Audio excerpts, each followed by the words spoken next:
Assalamualaikum warahmatullahi wabarakatuh. Selamat berjumpa kembali dengan YouTube Husnul Mufid. Kali ini kita akan membahas tentang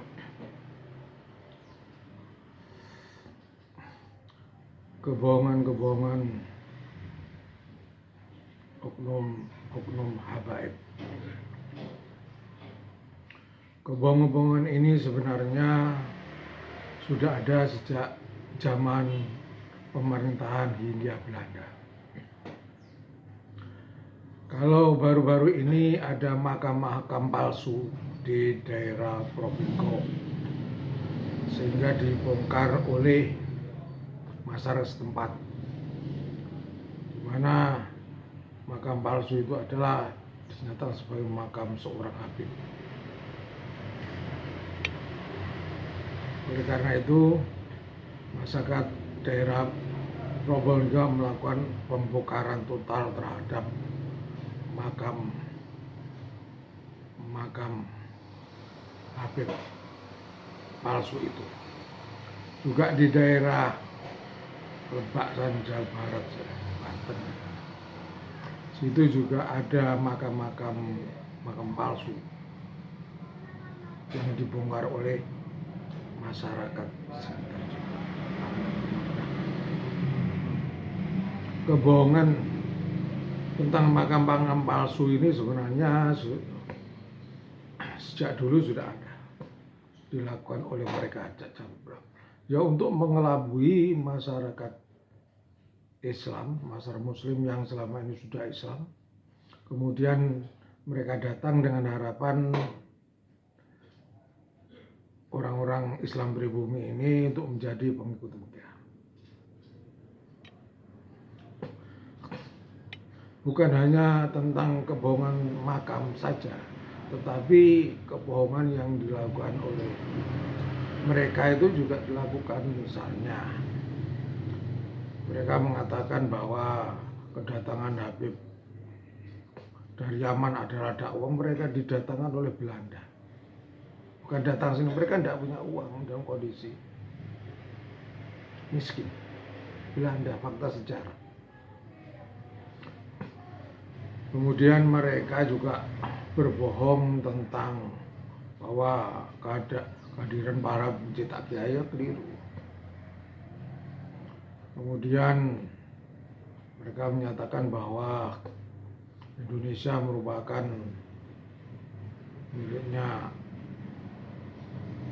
habaib. Ya keliru juga.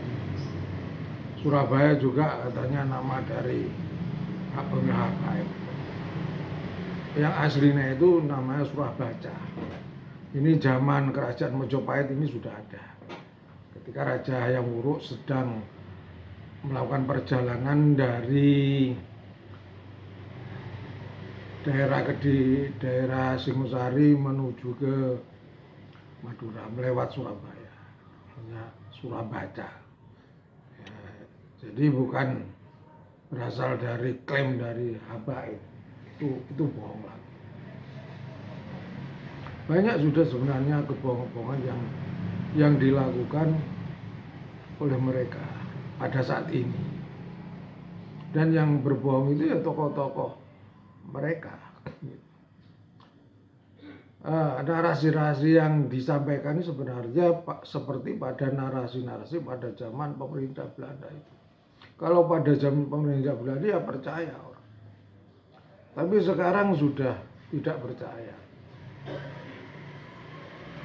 Tetapi ada yang masih percaya, misalnya ada Kiai Kudus yang bernama Ahmad menyatakan bahwa Habib ketemu Rasulullah. Memang di Kudus itu banyak kiai yang dekat dengan Habib.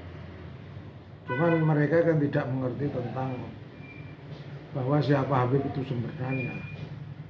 Kalau Habib itu keturunan Rasul ya kita hormati. Tapi faktanya kan bukan keturunan Rasulullah, tetapi mereka adalah antek Belanda yang dikasih baju sebagai Habib, diberi gelar Habib.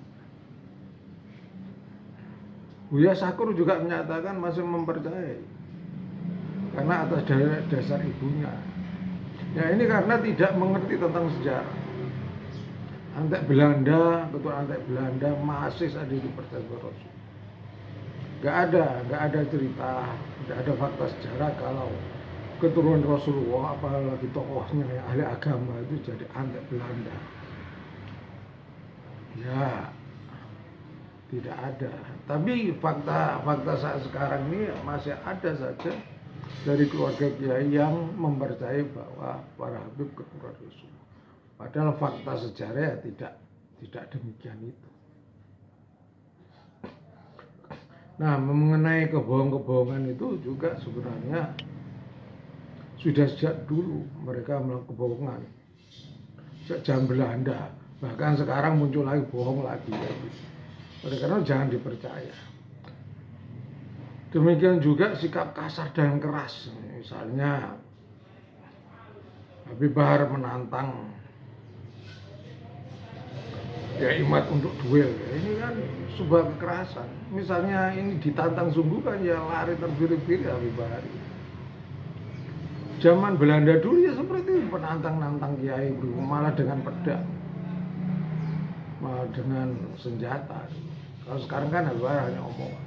Sama dengan Kiai Qurtubi yang dari Barat itu juga nantang-nantang, lu jual Anda beli kan gitu, seperti orang kuat. Kalau ditantang santang misalnya sama orang-orang NU ya lari terbirit-birit juga. Ya, watak pembohong dan bersifat kasar, suka menantang ini sebenarnya pada zaman Belanda itu sudah ada. Ini fakta sejarah yang saya pelajari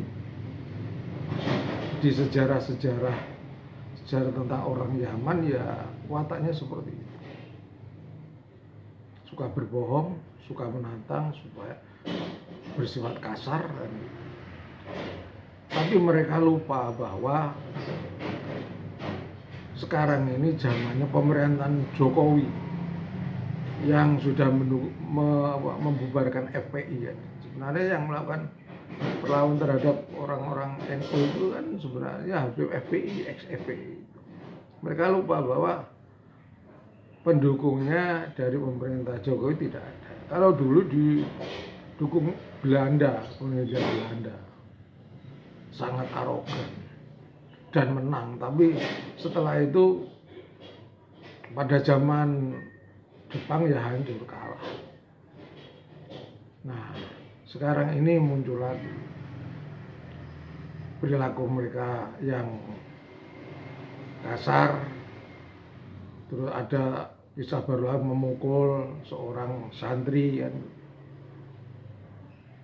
Ini menunjukkan perilaku pada zaman pemerintah Hindia Belanda sekarang muncul lagi. Ya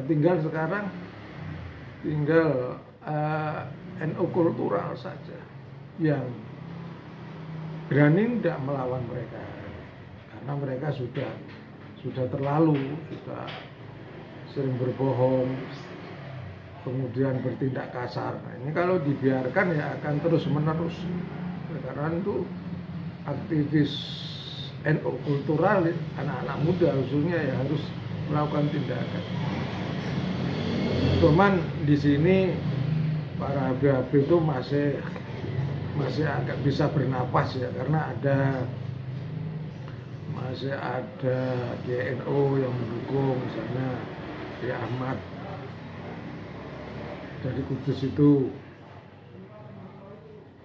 terus Buya Sakur, terus Gus Miftah, terus ini mantan ketua GP Ansor Nusron Wahid, kemudian yang di jalur non NU yaitu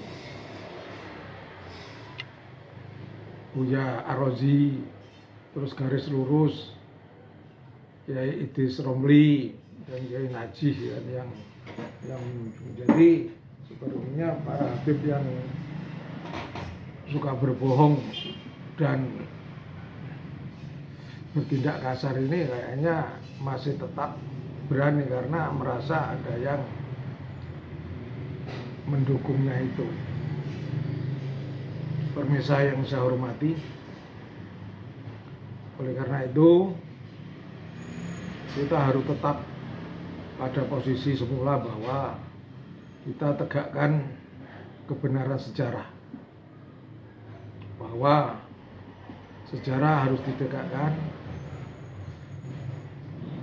jangan sampai dipelencengkan oleh oknum-oknum habaib itu, karena mereka ini adalah keturunan adik-adik Belanda yang waktunya bukan 1 tahun 2 tahun tetapi 200 tahun, dari abad 18 sampai abad 19. Ya boleh katakan ya 100 tahun lah efektifnya gitu. Itu. Yang kedua adalah kita harus amar ma'ruf nahi mungkar. Kita patahkan kebohongan mereka. Kita hentikan perilaku-perilaku kasar mereka dengan menantang gelut, dengan mau borong Anda beli, itu harus dipatahkan. Jangan sampai narasi itu akan terus dimunculkan lagi, karena zaman Belanda sudah ada. Kita hentikan. Yang ketiga, kita sebagai anak muda NU kultural untuk tetap berjuang dan berdakwah di bumi Nusantara ini. Terima kasih atas perhatiannya. Wallahul muwaffiq ila aqwamit thoriq. Wassalamualaikum warahmatullahi wabarakatuh.